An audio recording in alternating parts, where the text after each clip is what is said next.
Which synth should you use to create your Psytrance bassline? That's the question that we're going to explore today. So I have 3 examples set up with 3 different synths, Serum, Vital and Faceplant. And I've tried to make the same bassline in each and every one of them, and we're going to compare them. And I'm also going to show you some examples of what the synths itself really are capable of. So this is a very important question because I think that not a lot of people consider which synth to use to create their bassline. I think everybody has their standard synth that they go to create their bassline, just like me. I'm personally a Serum user for my bassline, and I've never really considered switching because 1, I like the results that I'm getting, and 2, I am very quick within Serum. I can quickly whip up a bassline that I like, or at least a starting point that I like. And it's a very fast synth for me. I'm very comfortable in it. For example, Vital, even though it's probably a more capable synth, I'm not comfortable with, for example, the harmonic editor or the effects change that it uses. So for me, I'd rather stick to Serum. But I thought that for this video, I would explore all 3 synths that I just mentioned and see which one actually gets the best results. I quickly wanted to say, if you want to support this channel, you can do so by listening to my music on Spotify or Apple Music, or by going to my website and looking at some of my products. There are even free ones that you can download really easily. Alternatively, if you're interested in private lessons, I also provide those and all the information. So here we have the project. As you can see, I have quickly imported the kick, and I have 3 basslines. For this one, what I've tried to do is have all of them the same settings. You can see there are differences here in the render, but they're very small. And then I have a second set of synths here where I made a bassline in each of them and just kind of walk through the capabilities of each synth and what it allows me to do. And I think there's a few interesting things to say here, mainly on Faceplant, because I found something really cool that you could do in Faceplant technically, although I would not recommend it. But that's for later. Let's first just get into what I think about each synth for basslines. So as I said, I am very familiar with Serum, and it's the synth that I've been using for all of my basslines.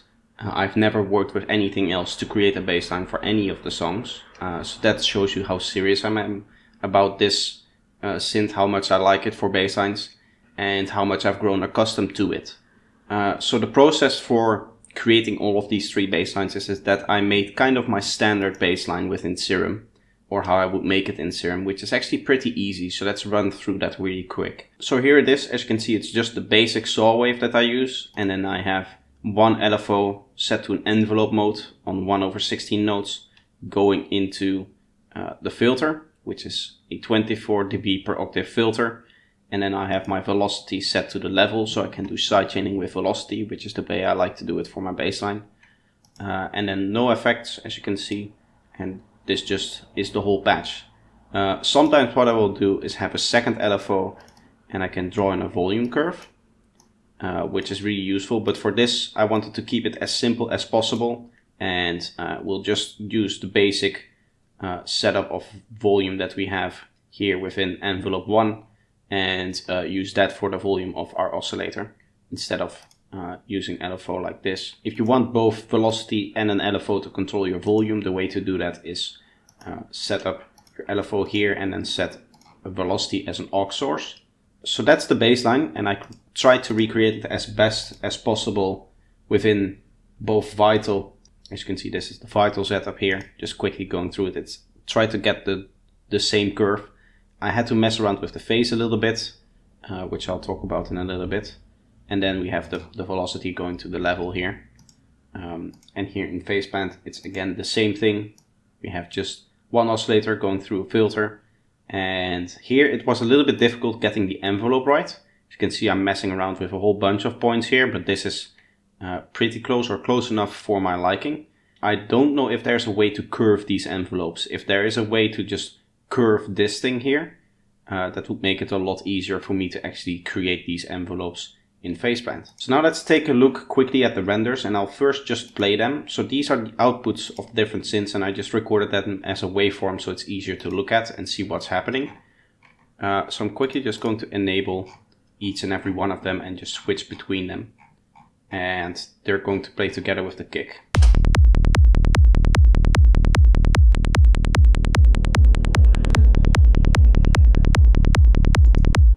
So those were all three of them. The first one was the Serum render, second one was the Vital one, and the third one was the Phaseband one. And what you can immediately notice is that the main difference sits in the transient, at least on my listening system. I cannot really hear any difference in the sustain of the bass. So looking at the transients, we can see where that comes from. Now the main differences that I could find is that for Vital, the response time or the attack time of this bassline is a lot quicker. So it immediately shoots up when I'm playing the saw wave, and then it shoots down, which is that main click of the saw wave that's actually in the waveform itself, and then it just slowly rises up as a saw wave should do. Whereas the other two, there is a little bit of an attack towards it, and I'm not really sure where that's coming from, but I do think that the transient for Vital isn't ideal. The reason is that you kind of get two clicks really close together, so you get one here and one here, and you can easily just remove that by changing up the phase, so you would be able to create just a single click going down. Although I do kind of like the sound of it going up and then down, that just amplifies the click slightly, I have found. For example, here you can see that this overall curve, at least going down here, is a lot less steep than the Serum one. Here it mainly is very steep, which indicates very high frequencies. So the steeper one of those curves is on a saw wave, the higher the frequencies are within that click. I don't really like the transient of the Phaseband one because it lacks a little bit of click for me. Right, it's not as clicky as the Serum one, whereas the Vital one is too clicky because of those two transient as opposed to one.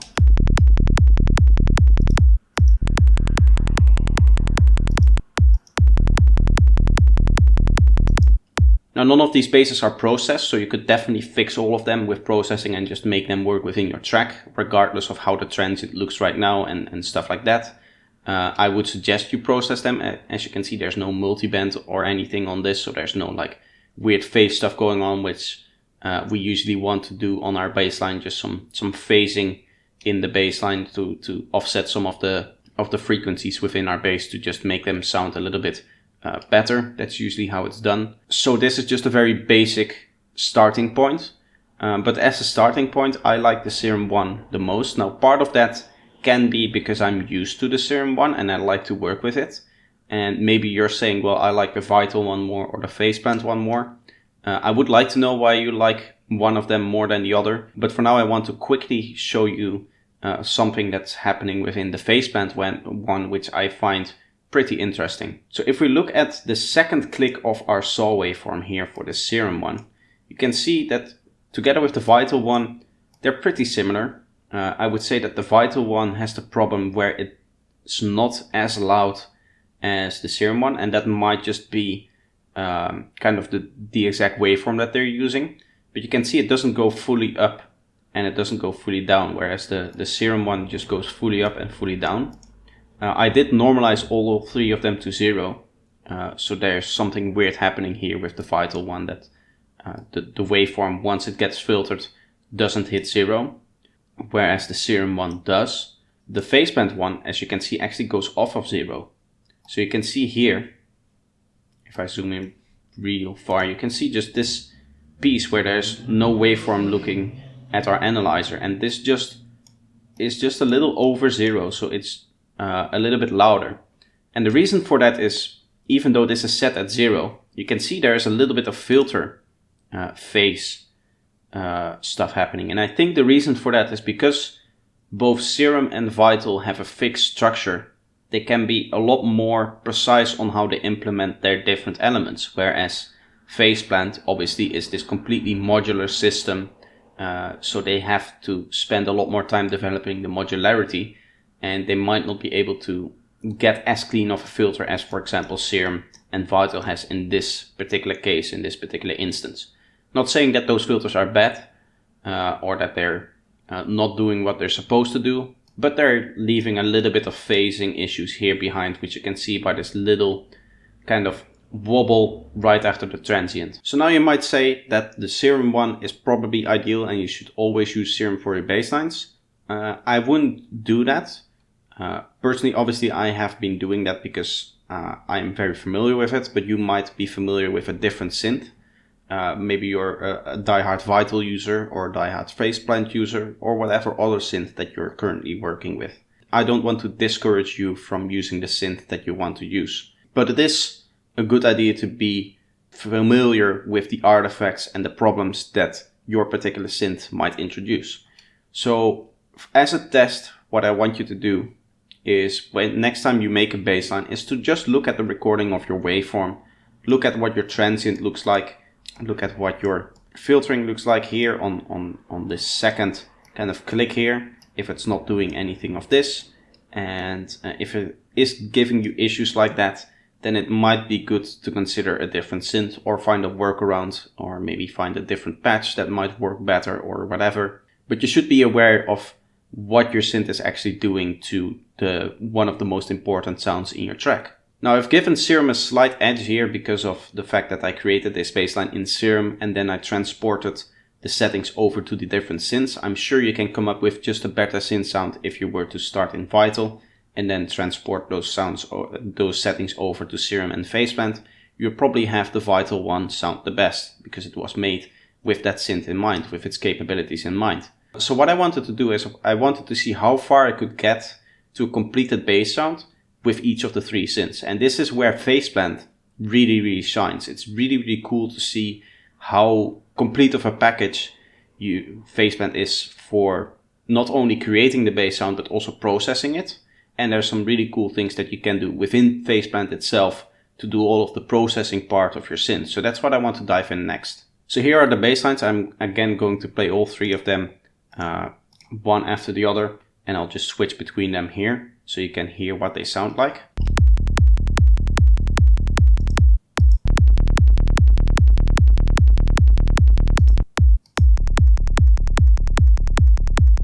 Now in this case it wasn't really the goal to create the same sounding bassline for all three of them, but just a bassline that would work and that would sound nice.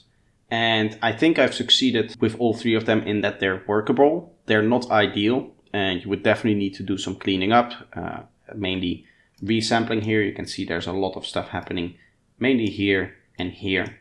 One thing of note is that there is no post-stringing here. So I'm not entirely sure how this is working and why this is doing it. But Vital doesn't seem to give any post-stringing when you're looping it. Although you can see that there's definitely some phasing issues going on the transients here. Let's just get into these three patches and kind of compare them, see what some tricks are that I've used within each synth to get this kind of phasey post-processed bassline kind of feel. So what is this phasing that I've been talking about? Now this is a good example here within Serum. So you can see that I'm using a custom waveform here, and this is just to emulate the phasing that you get when you introduce filter phasing, which is this process by which the phase of certain harmonics are changed with regards to other harmonics in the sound due to what the filter is doing to it. Now I'm trying to emulate that by setting, in this case, the phase of bin 2 a little bit off where it should be. Normally it should be the same as this bin 12, bin 10, bin 8 and bin 6 and all the other even bins. But I've slightly changed it here so you get a different waveform than just your regular saw wave. Other than that, this is just a regular saw wave. And then obviously from there, some filtering artifacts come in. So this filter here, what I've found is that it doesn't really add any great filtering artifacts in it. You can see for Serum here, which is just using that filter and not any other processing, there isn't really that phasing going on. Same for Vital. We already saw that with Faceplant there's a little bit. You can definitely see towards the end here where the filter cutoff is getting lower that phasing becomes more prominent and you can see it more. That's just because the post-stringing is acting on lower frequencies, which takes longer to oscillate, and therefore the post-stringing itself becomes longer. But in processed basslines, we often like that phasing because it just gives it a different tone and it makes, for example, the transients stand out more, and it's just an overall nice effect that we like to add to our basslines. So what I've been doing throughout all three of these patches is make use of multiband processors as well as EQs with filters, especially these high pass filters are really useful to add. and they will just change the phase. And if you set the frequency low enough, they might not actually affect the sound. So I'm using the Q here at a pretty high value to still boost that area of the sub bass up where this filter is acting. But because just the filter being there, it changes the phase of those lower harmonics with respect to the higher harmonics, and therefore it creates this unique waveform as opposed to just this saw wave waveform. So that's all there is to this bassline here in particular. As I said, there's no processing. You can see there's some utilities here. Those are just for gain staging to make sure that they hit 0 dB on the meter. And obviously for you guys to make sure that everything is equally loud so you can hear exactly what's going on between the different synths. So now let's look at this Vital patch where I've done a little bit more. You can see again I've used the harmonic editor here. Now, I'm not a big fan of this harmonic editor, mainly because it's too small and it might be tedious to work with it, and it's not really clear where some values start and where they end. It's just not the way I'm used to, and that's maybe my fault. Maybe you like working with this particular harmonic editor and that it's all the better for you. But I really like how Serum implements its harmonic editor, and I'm a little bit disappointed that this stuff here, that this is so small and that I cannot. Also, the other thing to note here is that these all being at the same line represents the same thing as the actual volumes that you get within Serum. So you can see here within Serum it shows actual volumes of the harmonics, and I think the way it works in Vital that's just a percentage of that actual volume that you see. So if you put it higher, it becomes actually louder than a standard sine saw wave. Or if it goes down, it becomes lower than a standard saw wave in terms of that harmonics volume. So for example, if I wanted more high end, I could do something like this. And if I wanted more low end, I could scoop them out and then lower them a little bit in volume. But I'm going to try to undo that if that's possible. Which it isn't. Well, that's okay.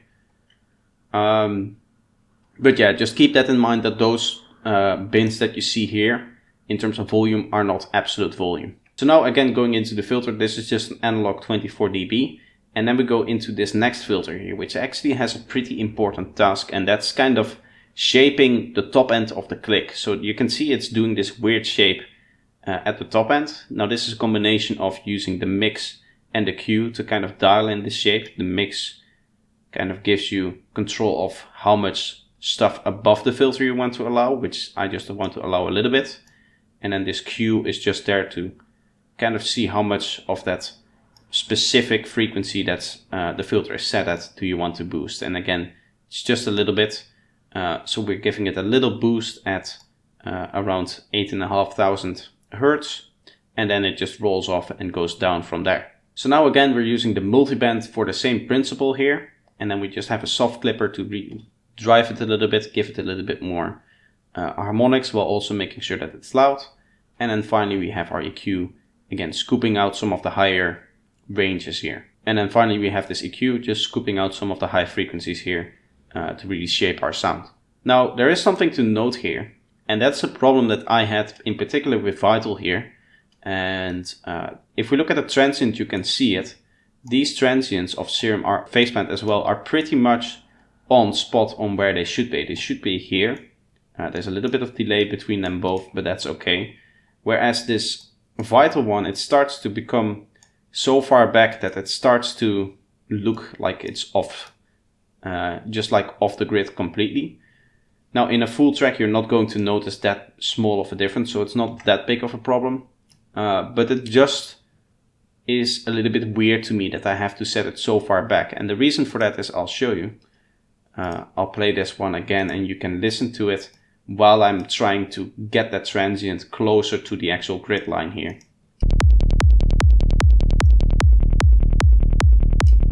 So now that I changed the phase to a position where this transient would be relatively close to the grid line, you can hear that it's just not clicking and we're losing some of the transient. And I've tried everywhere what the problem is, if there's a reason why Vital does this, and even with this other one where it's just lined up with the grid and I could get it to work, I wasn't able to get it to work within this patch here. And you can really hear that it's a matter of where the phase is. Again, there's some extra harmonic stuff because of that little edit that I did before, which I cannot really undo.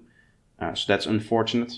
But just listening to it, you can hear if I turn this back down and set the phase so that the transient moves back a little bit on the grid, you can hear it coming back. So it's not like there's an EQ on it removing the high frequencies or a filter on it removing the high frequencies. It's purely has to do with the phase.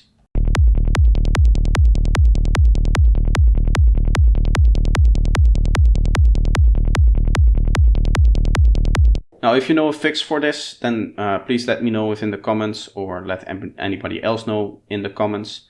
If there's people who tend to use phase or vital for their Psytrance basslines, then that might be a helpful tip for them on why this is happening, what you can do to prevent this from happening. I just find it very, very strange that this happens to begin with, and I would just, out of curiosity, like to know what is actually causing this issue. But for now, let's finally talk about Phaseplant and what I have in store for Phaseplant for you. Because Phaseplant doesn't require you to have any other plugins for any post-processing that you might want to do on your bassline. Now, as I said, in post-processing, a lot of the things that we're trying to do is that phasing. And you're fairly limited both with Serum and Vital in how much post-processing you can do, because you get one multi-band effect, which is the multi-band compressor in both of them. But in Phaseplant, you can just add as many as you want. So going into the patch here, you can see I'm not actually doing any edits to the harmonics here or any strange stuff within the saw wave itself. The only thing that we're doing is adding some filter here, obviously to get our nice filter shape that we want for a bassline, and then we're just overdriving it a little bit to give it a little bit of extra loudness. And then what it's going to do is it's going to go through a whole bunch of multi-band processes and EQs, which allows me to shape the sound exactly how I want it to. So as you can see, these are actually empty.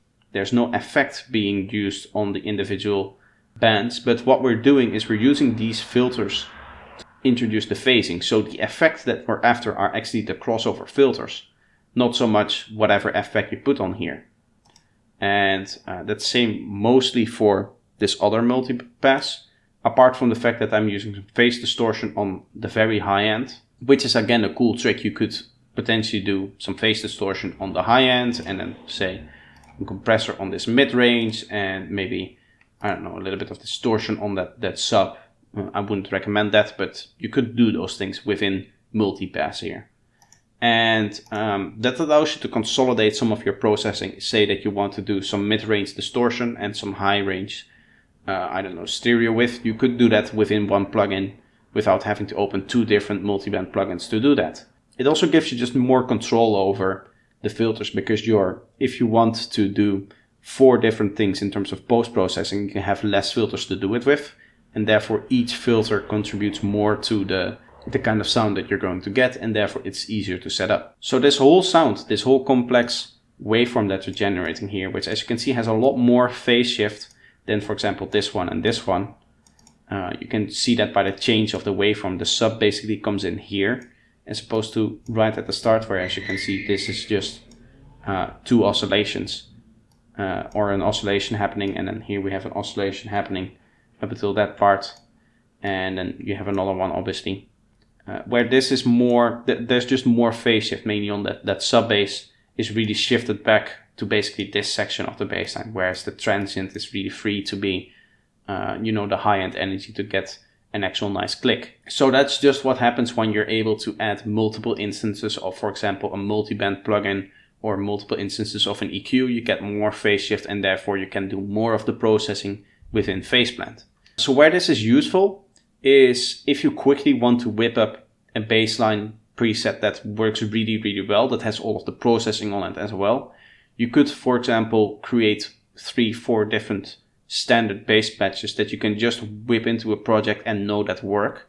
All within Phaseplant. You can just load a preset of a Phaseplant. You don't have to do any crazy stuff of loading. For example, what I would have to do is go into Serum, load my Serum preset, my standard bass preset for Serum, and then I would need to go in and either load every individual plugin or I can save them all within an audio effect rack, but I would still have to load that audio effect rack in, and that just takes time for me. Opening plugins on my machine just takes a little bit of time. It's the first 30 seconds after plopping in a bass sound that you really want to use to actually work on maybe the bass melody or maybe the kick bass relationship to really get you creative. Those are spent waiting for plugins to open, and within this faceplant preset, it's just a matter of opening up this preset and you're done. So it becomes a lot quicker to quickly get something out there that you can initially work with and then have to worry about the actual technicalities of your bassline later. I think a lot of people like to write that way. I certainly do, in the sense that I usually start off with a pretty simple kick and bass, and then I write all of my other elements around them, and then I'll go in, spend the time that I need to spend to really fine-tune my kick and bass. There's also a lot of people who tend to immediately go and find the perfect kick and bass and spend hours and hours onto that. I personally don't like that strategy because it takes away from the real creative part of production in those first few hours of the project, which for me is all of the other sound design surrounding my kick and bass and all of the theming of the track and everything that comes around your kick and bass. I like to think of the kick and bass as just one element within a full mix, whereas for me it seems like some people tend to look at their kick and bass as the holy grail of that track, which is definitely not the case. You need to have your whole production on point to make a good sounding song. So this is an easy way to just quickly solve that problem and just throw in a bass line and you're done. And then you can worry about all of the processing and you can potentially re-synthesize it in a different synth, get better results that way. But that's really where I want to praise faceplant. Even though I don't really like the bass sound that I initially came up with, this is very, very powerful to do. So this is going to be the video for today. I hope you enjoyed it. Let me know if you enjoyed it by leaving a like. That's the real way that I can see what topics you enjoy and what topics you don't enjoy. Also, if you want to suggest a topic that you want me to cover, then leave a comment. I can see comments for all around my channels. Even if you're late to this video, don't hesitate and comment on it, because I will be able to just see it in my feed. Finally, if you're new here and you enjoy what you're seeing so far, you might want to consider subscribing, either with notifications or without. That doesn't really matter to me. Just know that they're there. There's a system where you hit the bell icon and YouTube will give you a notification whenever I upload. So that's really useful if you really don't want to miss any of my new videos.